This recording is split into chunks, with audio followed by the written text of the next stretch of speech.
Halo teman-teman semuanya, perkenalkan nama saya Marta. Pada kesempatan kali ini saya akan membahas modul 6, menyelaraskan identitas, citra, dan reputasi. Sebelum masuk ke pembahasan, saya punya pantun nih teman-teman. Kuliah pakai jas, tampak rapi bergaya. Ternyata lupa nyalain kamera. Identitas, budaya, dan brand bekerja bersama. Mari belajar biar reputasi tak sekedar nama. Yuk, mari kita intip apa aja sih yang akan dibahas dalam presentasi ini. Yang pertama adalah elemen penyelaras, yaitu bagaimana pentingnya menyelaraskan antara identitas, budaya, dan citra organisasi. Ketiganya merupakan fondasi dalam membentuk reputasi yang kuat dan berkelanjutan. Tanpa keselarasan ini, pesan yang disampaikan organisasi bisa membingungkan publik dan menurunkan kepercayaan. Yang kedua adalah budaya organisasi. Di sini kita akan melihat peran nilai dan kebiasaan internal yang membentuk perilaku para anggota organisasi, bagaimana mereka bekerja sama, dan bagaimana komunikasi dijalankan di dalamnya. Budaya adalah jiwa dari organisasi yang tak terlihat, tapi sangat terasa dampaknya. Selanjutnya adalah manajemen brand. Pada bagian ini kita akan mengulas bagaimana sebuah brand dibentuk, dikenali oleh publik, serta dijaga agar tetap relevan. Brand yang kuat tidak hanya menjadi pembeda di pasar, tapi juga mampu menciptakan loyalitas dan memberi nilai tambah bagi konsumen. Dan yang terakhir adalah strategi brand. Kita akan membahas bagaimana cara brand diposisikan secara strategis, baik melalui elemen visual, pesan komunikasi, maupun pengalaman konsumen. Tujuannya adalah agar brand tidak hanya dikenal, tapi juga diingat dan diunggulkan dalam persaingan pasar yang semakin kompetitif. Elemen penyelaras. Dalam membangun reputasi organisasi yang kuat, kita perlu memahami bahwa identitas, budaya, dan citra tidak bisa berdiri sendiri. Ketiganya harus selaras dan terintegrasi. Identitas mencerminkan siapa kita sebagai organisasi, terlihat dari logo, visi misi, bahasa, hingga perilaku. Budaya mencerminkan nilai-nilai dan kebiasaan yang dijalankan setiap hari oleh anggota organisasi. Sementara citra adalah apa yang dilihat dan dirasakan oleh publik tentang kita. Jika identitas dan budaya dikomunikasikan dengan benar, maka citra yang terbentuk pun akan positif, dan dari situlah reputasi yang kuat dibangun. Corporate identity terdiri dari beberapa aspek, diantaranya budaya, komunikasi, bahasa, visi misi, perilaku, desain, dan logo. Bentuk komunikasi perusahaan melalui kegiatan corporate identity akan menghasilkan corporate image. Terdapat 3 elemen yang mendasari hubungan antara identitas, image, dan reputasi, yaitu adalah visi, budaya, dan citra. Ketiganya saling berkaitan satu sama lain. Visi dan budaya dan citra, lalu citra dan visi. Oke, kita bahas satu persatu ya. Yang pertama adalah visi dan budaya. Keduanya ibarat tujuan dan cara jalannya. Visi adalah apa yang ingin dicapai oleh organisasi ke depannya, semacam arah atau cita-cita yang besar. Nah, budaya adalah kebiasaan dan nilai-nilai yang dijalani setiap hari untuk bisa menuju ke sana. Jadi, kalau visinya ingin jadi perusahaan yang paling inovatif, maka budayanya juga harus mendukung. Misalnya, terbuka sama ide-ide baru, kolaboratif, dan gak takut ambil resiko. Lanjut ke hubungan budaya dan citra. Sebenarnya budaya itu sesuatu yang internal, tapi lambat laun akan kelihatan juga dari luar. Gimana cara tim bekerja, cara organisasi merespon masalah, cara mereka memperlakukan karyawan atau pelanggan. Semua itu membentuk citra di mata publik. Kalau budaya kerjanya positif, biasanya orang luar juga akan menangkap kesan yang baik. Dan yang terakhir adalah citra dan visi. Citra itu kesan atau persepsi orang lain tentang kita. Kalau visinya udah keren tapi citranya nggak mendukung, biasanya publik belum percaya. Ya akan susah untuk benar-benar mewujudkan visi tersebut. Makanya penting sekali untuk menjaga keselarasan antara apa yang kita tuju dan bagaimana cara orang melihat kita. Kita lihat gambar ini. Ini adalah alur komunikasi dalam organisasi. Dan ini penting sekali untuk membentuk budaya yang sehat. Semua dimulai dari sender atau si pengirim pesan, misalnya atasan yang ingin menyampaikan arahan dan lain sebagainya. Pesan ini kemudian diolah dalam bentuk encoding, artinya bagaimana pesan itu dikemas, bisa lewat kata-kata, tulisan, atau bahkan sikap. Setelah itu masuk ke bagian message, isi pesan itu sendiri. Pesan ini diterima oleh receiver atau si penerima yang kemudian melakukan decoding alias menafsirkan atau memahami isi pesannya. Proses ini gak selalu mulus, di tengah-tengah ada yang namanya noise atau gangguan. Gangguan ini bisa banyak hal, bisa dari cara penyampaian yang kurang jelas, perbedaan persepsi, atau bahkan suasana hati yang lagi nggak mendukung.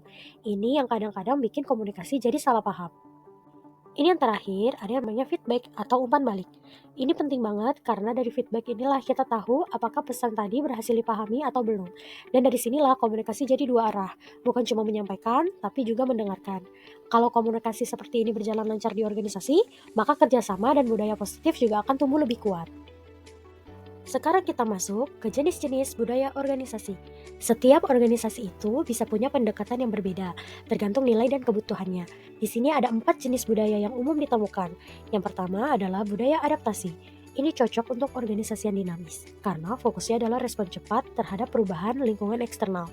Misalnya perusahaan teknologi yang harus sigap menghadapi tren pasar atau perkembangan digital. Selanjutnya ada budaya partisipatif. Di sini yang ditekankan adalah keterlibatan semua anggota dalam pengambilan keputusan.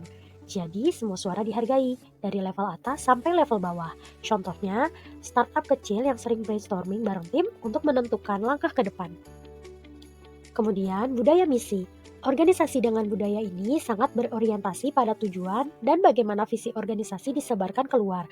Jadi semua aktivitas selalu dikaitkan dengan tujuan jangka panjang. Cocok untuk organisasi yang ingin punya arah yang jelas dan kuat di mata publik. Yang terakhir adalah budaya konsisten. Kalau yang ini fokusnya lebih ke dalam, yaitu bagaimana menciptakan stabilitas internal, aturan yang jelas, dan kerjasama antar bagian agar organisasi tetap solid. Biasanya diterapkan di organisasi yang besar atau birokratis, yang butuh sistem yang rapi. Sekarang kita masuk ke pembentuk budaya organisasi. Budaya itu nggak terbentuk begitu saja ya teman-teman, ada prosesnya. Dan ini melibatkan 3 hal utama. Yang pertama adalah seleksi. Tujuannya adalah memastikan bahwa orang-orang yang kita rekrut itu punya nilai dan sikap yang sejalan dengan budaya organisasi. Jadi bukan cuma soal skill, tapi juga soal kecocokan karakter. Yang selanjutnya adalah manajemen puncak. Peran dari pimpinan organisasi juga sangat penting, mulai dari CEO, direksi, sampai manajer senior. Mereka adalah role model dan penentu arah budaya. Kalau pimpinan sudah konsisten menunjukkan nilai-nilai tertentu, maka anggota organisasi juga akan ikut terbentuk. Terakhir adalah sosialisasi. Ini terjadi ketika anggota baru diperkenalkan dengan budaya yang sudah ada, supaya mereka bisa beradaptasi dan berkontribusi sesuai nilai organisasi. Jadi penting sekali adanya orientasi atau onboarding yang jelas. Bagian yang gak kalah penting yaitu karakteristik budaya organisasi. Nah, ini seperti DNA-nya budaya di sebuah organisasi. Di sini ada 4 karakteristik utama yang bisa kita lihat. Yang pertama adalah inisiatif. Ini bicara soal sejauh mana individu dalam organisasi diberi kebebasan buat ambil tindakan dan tanggung jawab. Jadi, apakah pegawainya hanya disuruh A, B, C saja, atau justru didorong untuk berpikir dan bertindak mandiri? Selanjutnya adalah seberapa kompak tim-tim dalam organisasi bekerja. Integrasi yang baik artinya antar unit bisa saling kerjasama dan koordinasi yang jelas. Tidak jalan sendiri-sendiri seperti drama tanpa sutradara. Nah, ini yang paling menarik, sistem imbalan. Bicara soal bagaimana organisasi memberi penghargaan, apakah berdasarkan kinerja atau senioritas. Budaya yang sehat biasanya menekankan pada prestasi, bukan sekedar lama bekerja. Dan yang terakhir, pola komunikasi. Ini tentang apakah arus informasi dalam organisasi itu terbuka dan dua arah atau hanya satu arah dari atasan ke bawahan. Budaya yang komunikatif biasanya lebih dinamis dan sehat secara internal. Manajemen brand. Jadi, brand itu bukan cuma soal logo atau nama saja, tetapi lebih ke identitas unik yang bikin suatu produk atau perusahaan beda dari pesaingnya. Bayangin, brand itu seperti kepribadian. Bagaimana orang lain melihat, mengenal, dan akhirnya merasa terhubung. Brand bisa membentuk persepsi konsumen lewat hal-hal seperti nama, logo, warna, bahkan pengalaman saat berinteraksi dengan produk atau layanan. Brand yang baik itu seperti teman yang gampang diingat. Pesannya jelas, sesuai dengan kebutuhan kita, dan bisa bikin kita merasa nyambung. Bukan cuma dikenal, tapi juga membangun hubungan emosional dengan konsumennya. Jadi, manajemen brand ini penting banget karena kalau dikelola dengan benar, brand bisa jadi kekuatan utama untuk membangun loyalitas pelanggan dan reputasi yang kuat di mata publik. Tadi kita sudah bahas pentingnya manajemen brand. Sekarang mari kita lihat yuk unsur-unsur pembentuk brand itu apa saja sih? Yang pertama adalah nama. Ini adalah identitas verbal alias kata atau frasa yang digunakan untuk menyebut brand. Nama yang baik itu mudah diingat dan bisa mencerminkan karakter dari produk atau perusahaan. Contohnya seperti Tokopedia atau Gojek yang bisa langsung nyangkut di kepala kita. Kemudian ada logo. Ini adalah simbol visual yang mewakili brand. Logo membuat brand jadi mudah dikenali, bahkan tanpa harus membaca namanya. Misalnya logo Apple digigit. Nah, kalau lihat itu kita langsung tahu tuh kalau itu logo Apple. Yang terakhir, maskot. Nah, ini unsur yang sering bikin brand terasa lebih hidup dan emosional. Maskot memberi sentuhan personal yang membuat brand terasa lebih akrab. Contohnya seperti harimaunya Indosat, atau badutnya Ronald McDonald, atau albinya Alfamart. Nah, jadi ketiga unsur ini saling melengkapi untuk membentuk identitas brand yang kuat dan mudah diingat. Selain unsur, brand juga punya tingkatan berdasarkan cakupan pasarnya. Yuk kita lihat satu persatu. Yang pertama adalah lokal. Brand lokal itu hanya dikenal dan dipasarkan di wilayah tertentu saja, misalnya di satu kota atau provinsi. Contohnya, bisa kita temui usaha kuliner khas daerah yang belum ekspansi keluar daerah asalnya. Kemudian regional. Kalau sudah mulai merambah ke beberapa negara atau wilayah di dalam satu kawasan, brand itu disebut regional. Contohnya seperti brand dari Asia Tenggara yang sudah dikenal di beberapa negara tetangga. Yang terakhir adalah tingkatan yang paling tinggi. Brand yang dikenal secara internasional dan punya pasar di banyak negara di dunia, contohnya seperti Nike, Samsung, McDonald's yang bisa kita temui hampir di seluruh dunia. Semakin tinggi tingkatan brand, tantangannya juga makin besar, tapi potensi pasarnya juga jauh lebih luas. Kita akan bahas tentang tahapan loyalitas konsumen. Jadi, bagaimana sih proses seseorang bisa sampai setia banget sama satu brand? Yang pertama ada yang namanya recognition. Di tahap ini, konsumen mulai engah sama brandnya. Mereka tahu brand ini ada, entah karena lihat iklannya, teman yang cerita, atau ketemu pas lagi scrolling di medsos. Intinya mereka mulai sadar akan keberadaan brand tersebut. Lalu masuk ke tahap preference. Nah, di sini konsumen gak cuma tahu, tapi mulai suka dan lebih milih brand ini dibandingkan brand lain. Mungkin karena desainnya keren, harganya pas, atau cocok sama kebutuhannya. Tapi ya mereka masih di tahap bisa aja coba-coba yang lain kalau ada pilihan. Setelah itu, kalau brandnya terus kasih pengalaman yang oke, konsumen bisa masuk ke tahap insistence. Di tahap ini, mereka sudah nggak mau pindah lagi ke lain hati. Pokoknya harus brand yang ini, titik. Brand lain langsung dicoret dari pilihan. Dan yang paling tinggi, paling ultimate, itu adalah tahap lovely brand. Ini bukan loyal lagi, tapi udah cinta. Konsumen ngerasa ada ketertarikan emosional dan bahkan merekomendasikan brand itu ke orang lain. Jadi semacam jadi brand ambassador versi sukarela gitu deh. Jadi proses loyalitas itu berjenjang dan butuh waktu juga. Tidak cukup bikin orang tahu, tapi harus bikin mereka suka, percaya, dan akhirnya cinta sama brand kita. Strategi brand dan positioning. Jadi, strategi brand itu ibarat peta jalan jangka panjang. Bagaimana caranya sebuah brand bisa punya citra yang kuat di benak konsumen. Bukan cuma soal logo atau warna, tapi tentang nilai, pesan, dan pengalaman yang konsisten. Nah, kalau positioning ini semacam cara brand menancapkan dirinya secara unik di pikiran konsumen. Jadi, ketika orang dengar nama brandnya, langsung terbayang sesuatu yang berbeda dari yang lain. Misalnya, ada brand yang langsung diasosiasikan dengan murah, tapi berkualitas. Atau ada juga yang identik dengan eksklusif dan mewah. Intinya, strategi dan positioning ini saling berkaitan. Strateginya bantu ngebentuk citra jangka panjang. Nah, positioningnya ini bikin brand kelihatan beda dan menonjol dibanding para pesaing. Dalam membangun strategi brand, ada beberapa elemen penting yang harus diperhatikan. Yang pertama adalah nama. Ini adalah identitas utama dari brand. Nama yang simpel dan mudah diingat seperti Shopee dan Betadine bisa langsung nempel di kepala konsumen. Nama itu ibarat pintu pertama sebelum orang kenal lebih jauh. Lanjut ke logo. Nah, ini visual yang mewakili brand. Contohnya logo WhatsApp atau Canva. Sekali lihat, orang pasti langsung tahu itu brand apa.